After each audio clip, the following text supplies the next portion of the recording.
ભાષા નિયામક કચેરી ગુજરાત અને ક્રાંતિગુરુ શ્યામજી કૃષ્ણ વર્મા કચ્છ યુનિવર્સિટી ખાતે ભુજના સંયુક્ત ઉપક્રમે રાજભાષા પ્રદર્શન પરિસંવાદનું ભુજ ખાતે આયોજન કરવામાં આવ્યું હતું, જેમાં કાર્યક્રમના અધ્યક્ષ સ્થાને કચ્છ યુનિવર્સિટીના કુલપતિ ડૉક્ટર મોહન પટેલ, ગાંધીનગર ભાષા નિયામક કચેરીના ડૉક્ટર જયેન્દ્રસિંહ જાદવ, શ્રી ધીરેન્દ્રભાઈ મહેતા, દર્શનાબેન ધોળકિયા, ગીગાભાઈ ભમ્મર ઉપસ્થિત રહ્યા હતા. સત્ર સંચાલન ડોક્ટર ચૈતાલી ઠક્કર અને સંયોજક તરીકે કાશ્મીરાબેન મહેતા ઉપસ્થિત રહ્યા હતા. કાર્યક્રમના પ્રારંભમાં દીપ પ્રાગટ્ય કરીને કાર્યક્રમ ખુલ્લો મૂકવામાં આવ્યો હતો. ઉપસ્થિત મહાનુભાવોનું સન્માન કરવામાં આવ્યું હતું.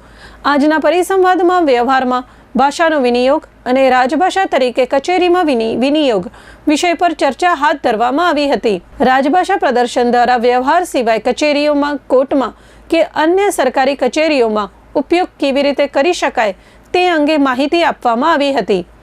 આ ઉપરાંત સ્થળ પર પુસ્તકોનું પ્રદર્શન યોજવામાં આવ્યું હતું, જેને ઉપસ્થિત વિદ્યાર્થીઓએ લાભ લીધો હતો.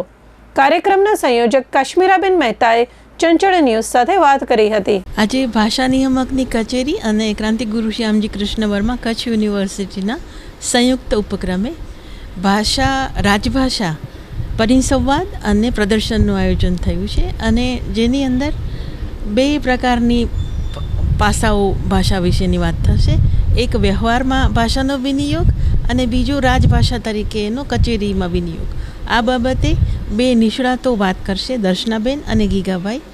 અને અંતે આ સત્રના અંતે જાણીતા સાહિત્યકાર ધીરેન્દ્ર મહેતા આ સત્રના અધ્યક્ષીય ઉદ્બોધન આપશે. આ રાજભાષા પ્રદર્શન છે, જેમાં વિદ્યાર્થીઓ વ્યવહારમાં તો વાતચીત કરતા જ હોય, પણ આપણે જે પત્રો લખીએ, જે રાજકીય કચેરીઓમાં, અન્ય રીતે પણ કોર્ટમાં કે ઓફિસોમાં જે ભાષાનો ઉપયોગ થાય એ કેવી રીતે કરી શકાય એ બાબતનું માર્ગદર્શન વિદ્યાર્થીઓને મળશે.